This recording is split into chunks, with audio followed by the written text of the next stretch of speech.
Hey guys, Dr. Chris, Dr. Kate, Pittsburgh Chiropractic and Wellness.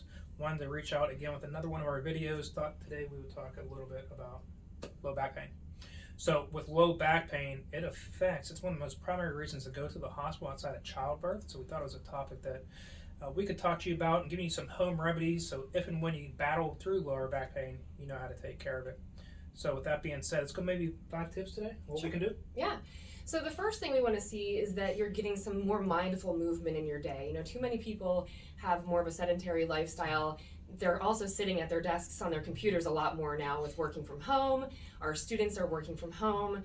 So 20 minutes of brisk walking would be some great mindful movement, even some yoga.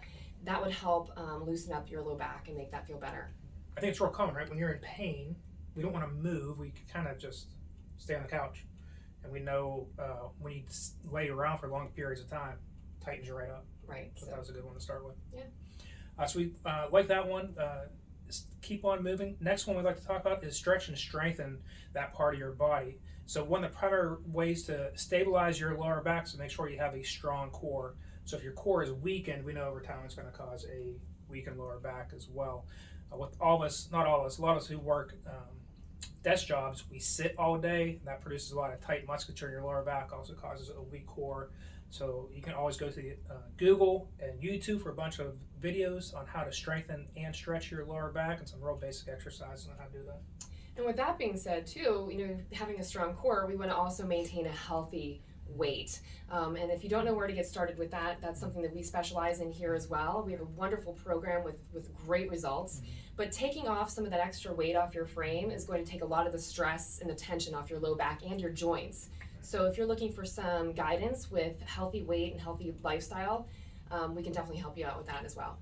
Yeah, the weight is a huge one. Every pound you lose takes 3 off your back and off your knees as well. So that 10-pound weight loss can reduce 30 pounds off your back and your knees, which is pretty cool. So love that one. It's a great one. Next one we talk about is contrast therapy.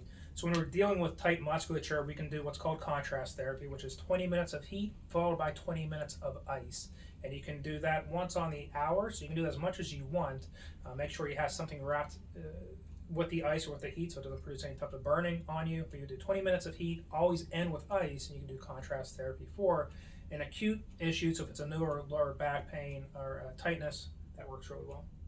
Yeah, and again, with pain is inflammation. Anytime you have pain in the body, even if it's a cavity or a tooth pain, that is an indication of inflammation. So one thing we want to be really mindful of is working on having an anti-inflammatory diet.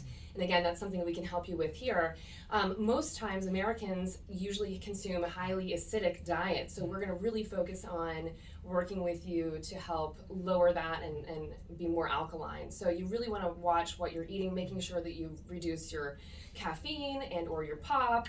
Anything that's going to cause inflammation will help manage pain too.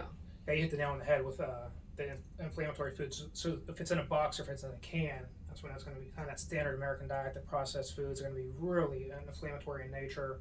She touched on kind of coffee, sodas, and teas. We also want to talk about hydration as well. Rule of thumb, half your body weight in ounces. So if you're 150 pounds, we look for 75 ounces of water to take. Well, your body does really good when it's properly hydrated. So we always like to talk about hydration in conjunction with taking away the foods that are going to dehydrate you.